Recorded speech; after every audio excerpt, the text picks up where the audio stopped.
উচ্ছেদ সংক্ৰান্তত নিজৰ বক্তব্য প্ৰকাশ কৰি আহিছে আৰু আমাৰ দলৰ যোনটো কাৰ্যসূচী বিভিন্ন সময়ত তেখেতসকলে গ্ৰহণ কৰি আহিছে, প্ৰতিবাদ বিভিন্ন ধৰণে কৰিছে। কিন্তু আমি এটা কথা দেখা পাইছোঁ যে এই উচ্ছেদ সংক্ৰান্তত কিছুমান মানে ফলছ নেৰেটিভ আৰু কিছুমান ভুৱা প্ৰপাগাণ্ডা চলাই পেলাই উচ্ছেদবিলাক কৰা হৈছে, যিবিলাক অসমৰ বহু লোকে নাজানে। যেনেকৈ আমি দেখা পাইছোঁ ক'ৰবাত উচ্ছেদ কৰিব লগা হ'লে তাত চৰকাৰী পক্ষৰ পৰা এটা নিউজ সকলো সংবাদ মাধ্যমত প্ৰকাশ কৰা হয় যে অবৈধ বেদখলকাৰী উচ্ছেদ। এই ক্ষেত্ৰত আমাৰ দলৰ এটা ক'বলগীয়া কথা হ'ল যে এই যে বেদখলকাৰী, অবৈধ বেদখলকাৰী আৰু বৈধ বেদখলকাৰী, এই সংক্ৰান্তত চৰকাৰৰ স্থিতি কি? চৰকাৰে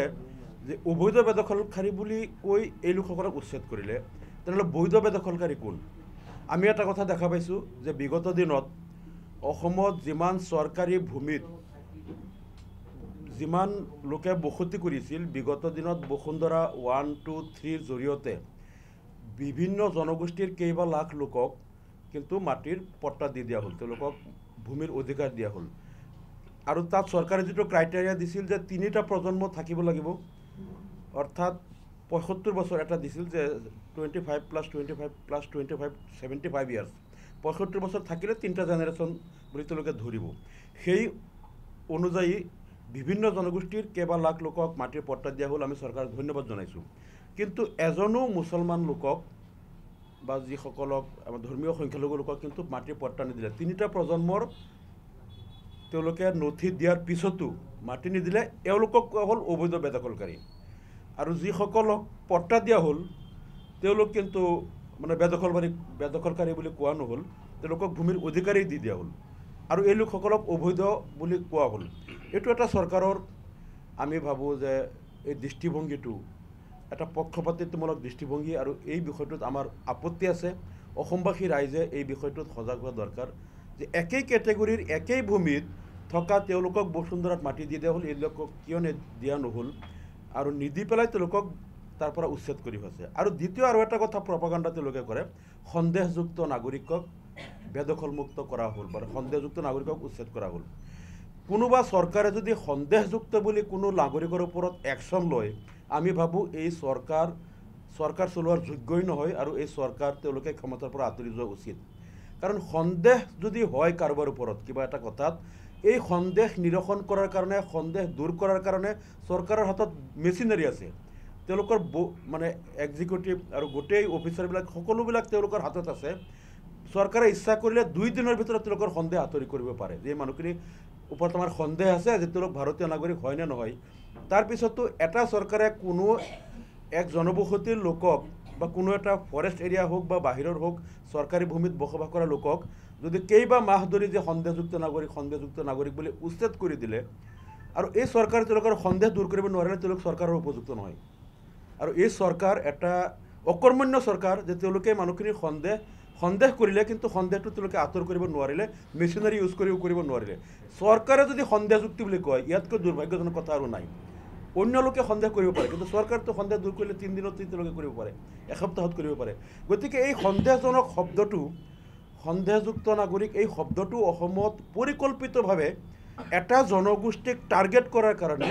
বিভিন্ন সময়ত চৰকাৰে তেওঁলোকৰ অত্যাচাৰৰ ষ্টিম ৰোলাৰ চলাবৰ কাৰণে সন্দেহযুক্ত শব্দটো অসমত ব্যৱহাৰ কৰা হৈছে, যিটো ভাৰতৰ অন্য কোনো ৰাজ্যত নাই, পৃথিৱীৰ কোনো দেশত সন্দেহযুক্ত নাম দি একাংশ নাগৰিকক উচ্ছেদ কৰা, তেওঁলোকক বিভিন্ন অধিকাৰৰ পৰা বঞ্চিত কৰা বা বিভিন্ন ধৰণে হাৰাশাস্তি কৰা কেৱল সন্দেহ, এইটো কেৱল অসমতে আছে আৰু এইটো চলাই আছে। বৰ্তমান চৰকাৰে অন্য লোকে ক'লে মানি ল'ব পাৰে কিন্তু চৰকাৰে সন্দেহযুক্ত বুলি কোৱাটো কোনো পধ্যেই গ্ৰহণযোগ্য নহয়। কাৰণ তোমালোকে সন্দেহ আঁতৰ কৰিব বুলি তোমালোকে মেচিনাৰী আছে, তোমালোকে কনফাৰ্ম হৈ লোৱা মানুহখিনি নাগৰিক হয় নে নহয়। তৃতীয় কথাটো হ'ল, আমাৰ আপত্তি হ'ল তেওঁলোকে যেতিয়া ছাৰ্ভে কৰোঁতে কৈছে যে ফৰেষ্ট এৰিয়াই ছাৰ্ভে কৰি তেওঁলোকে তাৰ পৰা মানে এটা ৰোডমেপ তৈয়াৰ কৰে কেনেকৈ উচ্ছেদ কৰা হ'ব। কিন্তু এই ছাৰ্ভে কৰাৰ সময়ত তেওঁলোকে এইটো ছাৰ্ভে নকৰে যে এই কোনজন লোক মানে ক'ত আছিল, কিমান দিনৰ পৰা ইয়াত আছে, তেওঁৰ বেকগ্ৰাউণ্ড কি, তেওঁ ভাৰতীয় হয়নে নহয়। ছাৰ্ভে কৰা বুলি কয় যে ছাৰ্ভে সম্পূৰ্ণ হ'ল, ছাৰ্ভে কৰাৰ পিছতো সন্দেহযুক্ত বুলি কৈ থাকে যে তোমালোকে ছাৰ্ভে কৰিলে এই কথাটো কিয় ছাৰ্ভে কৰি নোলোৱা। যদি কল্যাণকামী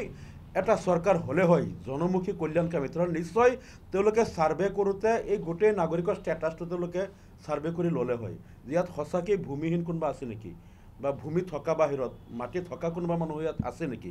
ভাৰতীয় নাগৰিক হয়নে নহয় তেওঁলোক কোনোবা বিদেশী আছে নেকি ক'ৰ পৰা আহিল গোটেই ছাৰ্ভেত তেওঁলোকে এটা ডাটা বেছ তৈয়াৰ কৰি ল'ব পাৰে ইয়াত আমি পালোঁ যে ইয়াত ইমান মানুহৰ ভিতৰত ইয়াত 200 মানুহ আছে ভূমিহীন বা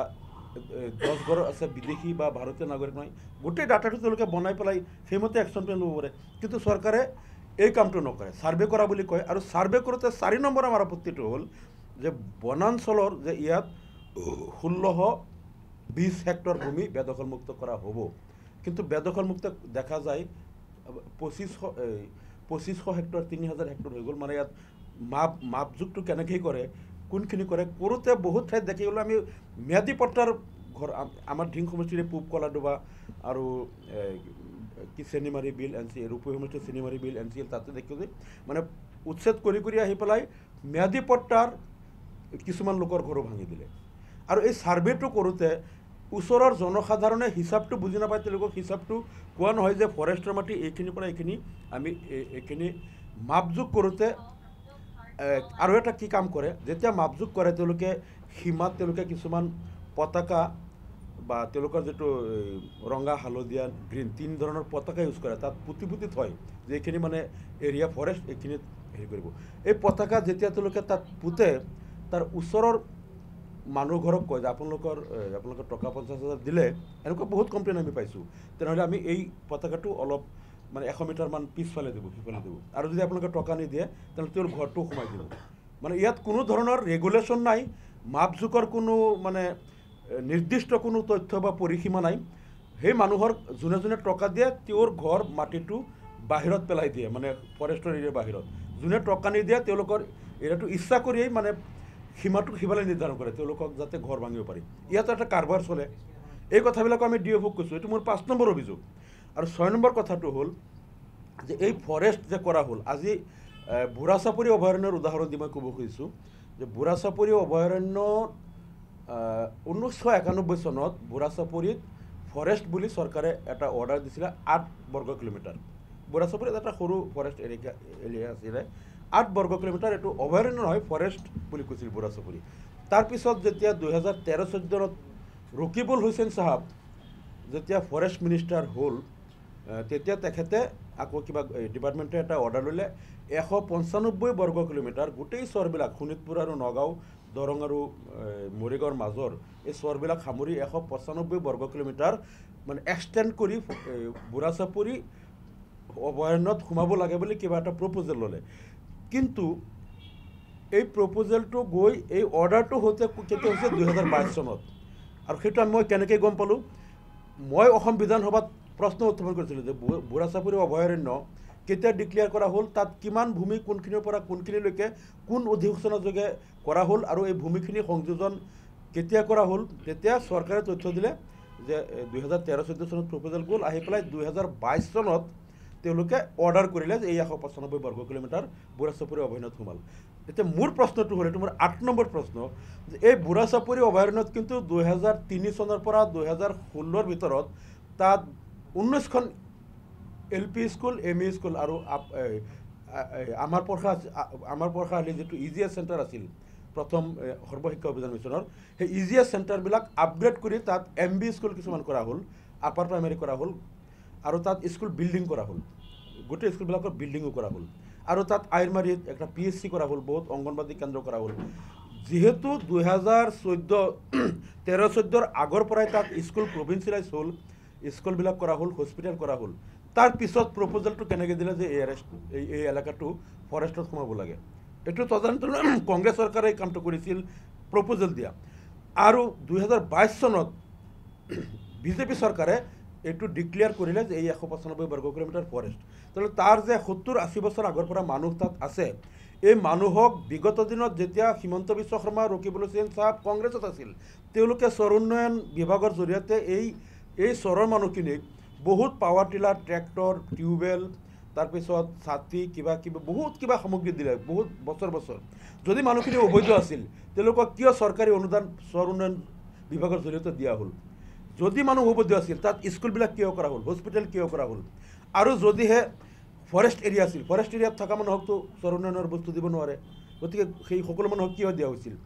আৰু যদি ফৰেষ্ট এৰিয়া আছিল, স্কুল কেনেকৈ কৰা হ'ল, হস্পিটেল কেনেকৈ কৰা হ'ল? আৰু যদি ফৰেষ্ট এৰিয়া নাছিল, এইখিনি কৰা হ'ল, গতিকে য'ত মানুহ আছে, মানুহক চৰ উন্নয়নৰ বস্তু দিয়া হৈছে, তেওঁলোকৰ কাৰণে স্কুল দিয়া হ'ল, হস্পিটেল দিয়া হ'ল, তেনেহ'লে তাত ফৰেষ্ট আকৌ প্ৰপ'জেল কিয় দিয়া হ'ল, ফৰেষ্ট এৰিয়া কিয় ডিক্লেয়াৰ কৰা হ'ল? এই কথাটো মই নগাঁও DFOক মই নিজে প্ৰশ্ন কৰোঁতে কৈছে না, আমাৰ হাতী কেতিয়াবা যাওঁতে এই এলেকাটো যায়, হাতী মানে হাতী সেই এলেকাত যায়, সেইকাৰণে ডিক্লেয়াৰ কৰিছে। তে হাতীটো বহুত ঠাইত আমি দেখিছোঁ হাতী মানুহৰ সংঘাত যে হয়, পাহাৰৰ পৰা নামি আহি গ্ৰামাঞ্চলত, ৰেভিনিউ ভিলেজবিলাকত বহুত এলেকাত হাতী আহে, মানে য'ত যিমানখিনিলৈকে হাতী যাব, গোটেই যদি ফৰেষ্ট ডিক্লেয়াৰ কৰে, অসমৰ আধাতকৈ বেছি দেখোন মাটি নাথাকে। হাতী মানুহৰ সংঘাত যিমান ঠাইত হৈ আছে, আপোনালোকে দেখিছে যে ৰেভিনিউ ভিলেজবিলাকত হাতী আহে, মানুহৰ পথাৰত ধানবিলাক খায়। তাৰমানে সেই তাত হাতী যায় কাৰণে সেইখিনি গোটেই হেৰি কৰি দিলে ফৰেষ্ট, তেনেহ'লেতো বহুত অসমৰ বহুত আৰু ফৰেষ্ট হৈ যাব, এই মানুহবিলাক যাব ক'ত? যিকোনো খবৰৰ বাবে যোগাযোগ কৰক 7099017330 লগতে 7099017110 নম্বৰত।